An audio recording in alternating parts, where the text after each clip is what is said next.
రాజ్యాంగం అదొక హక్కుగా చెప్పిందా లేదా,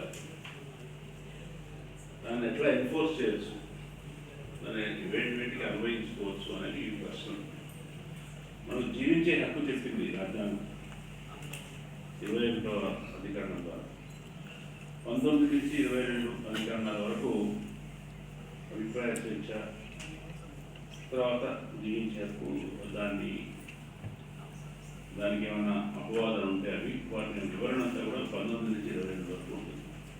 జీవించే హక్కు అంటే కేవలం సర్వైవ్ అయ్యే హక్క, కేవలం మనుగడ చచ్చిపోకుండా ఉండే హక్క, లేదంటే గౌరవంగా తగిన సామాజిక స్థాయితో విద్యతో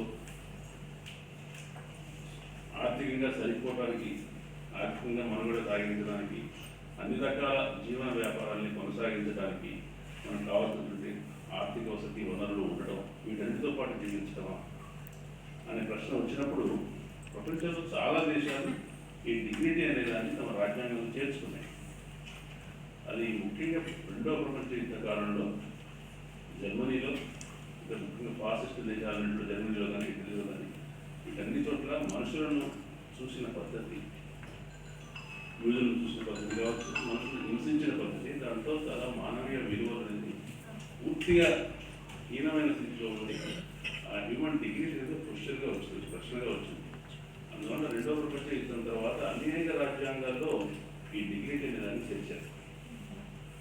1945 కంటే ముందు 5 దేశాలు మాత్రమే డిగ్నిటీ అనే మాట రాజ్యాంగంలో చెప్తే, తర్వాత ఇప్పుడు దాదాపు 160-170 దేశాలు డిగ్నిటీ, హ్యూమన్ డిగ్నిటీ రాజ్యాంగంలో చేర్చారు. అందరూ హక్కుల్లో భాగంగా చేర్చలేదు, అందరూ ఎన్ఫోర్సబుల్ అంశంగా చేర్చలేదు, ప్రస్తావించారు. మన భారతీయ రాజ్యాంగంలో డిగ్నిటీ అనేది హక్కుల్లో లేదు, ప్రియాంబుల్లో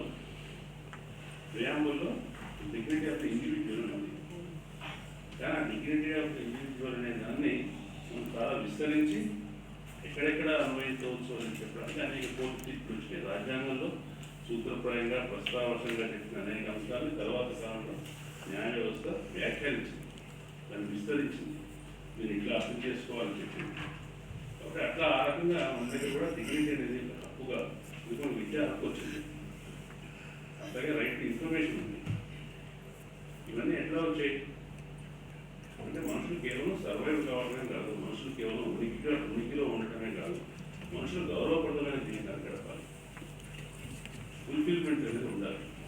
ఐక్యరాజ్య సమితి తన మానవ హక్కుల ప్రకటనలో ఏం చెప్పింది? సాంస్కృతిక జీవితంలో పార్టిసిపేట్ చేయడం అనేది మనుషుల హక్కు. మనుషులకు సాంస్కృతిక జీవితం ఉండడం, ఆ సాంస్కృతిక జీవితంలో భాగస్వాములు కావడం, యాక్టివ్గా పార్టిసిపేట్ చేయడం హక్కు. ఎక్కువగా మానవ హ్యూమన్ డిగ్నిటీ, మానవ మర్యాదను మంటగలిపిన దేశాలు ఫాసిస్ట్ దేశాలు ఇటలీ, జర్మనీ, జపాన్. ఈ 3 దేశాలే ఎక్కువగా డిగ్నిటీ నుంచి తర్వాత కాలంలో వాళ్ళ రాజ్యాంగంలో ఒక నేర భావన నుంచి కావచ్చు, ఏదైనా కావచ్చు, కానీ దాన్ని ఎక్కువ వాటి గురించి ప్రస్తావించారు. అంటే మనుషులు రకరకాలుగా అనేక తన సమస్త జీవిత రంగాల్లో కూడా గౌరవంగా ఇతరులతో సమాన, గౌరవం అనే మాట ఎప్పుడు వస్తుంది? ఇతరులతో సమానంగా ఉన్నప్పుడు మాత్రమే వస్తుంది, వివక్ష లేనప్పుడు మాత్రమే వస్తుంది.